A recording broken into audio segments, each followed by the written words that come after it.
আসসালামু আলাইকুম। Welcome to my Facebook blog and YouTube channel. আশা করি সবাই ভালো আছেন। সর্বপ্রথম আমি ওয়েলকাম জানাই যারা আমার এই ভিডিওটা দেখতেছেন তাদের প্রতি দোয়া এবং ভালোবাসা। আল্লাহ তাআলা যেন সবসময় আপনাদেরকে সুস্থ রাখেন এবং ভালো রাখেন। অসহায় মানুষের পাশে দাঁড়ানোর সেই তৌফিক যেন দান করেন। তো বিকেল বেলা চলে আসলাম কবুতরের আপনার খাবার দিতে। তো এসে দেখি অনেক পানি হয়ে গেছে। তো এখন এই যে খাবার না দিয়ে দরজার সামনে খাবারটা দিলাম।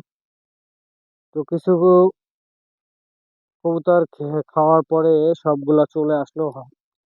এখন বিকেল হয়ে যাওয়ার কারণে কবুতরগুলা আপনার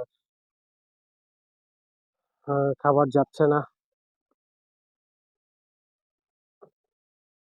তো বিকেলের দিকে যে পরিবেশটা আমি আপনাদেরকে দেখাচ্ছি, পানি হয়ে গিয়ে পানি হয়ে গেলে একটু সমস্যাটা হয়। তো এটার কি সমাধান করা যায় যদি জানান।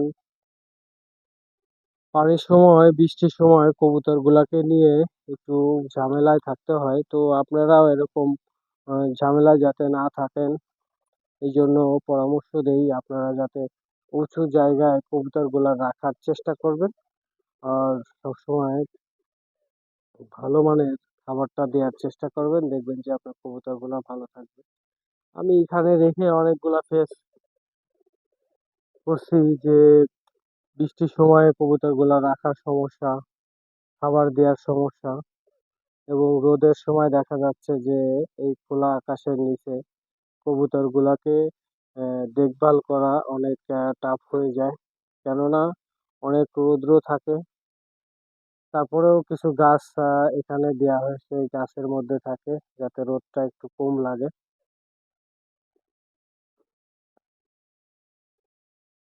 তো ভালোবাসার কবুতরের জন্য মানুষ সবকিছুই করতে পারে, আমরাও সবকিছু করতে পারি। যারা কবুতর প্রেমী আছেন তাদের প্রতি দোয়া এবং ভালোবাসা রইলো। সামনের দিনগুলা যেন আপনাদেরকে ভালো যায় এবং সুস্থ যায় সেই কামনা করি। কবুতর সম্পর্কে কোনো কিছু ধারণা থাকলে আমাকে দিয়ে যাবেন, যাতে আমি সেটা আপনার থেকে আমি শিখতে পারি। শেখাটাই আমি মনে করি আমার অনেক গুরুত্বপূর্ণ। কারণ আমি শিখতে চাই আগে, তারপরে সব কিছু করতে চাই।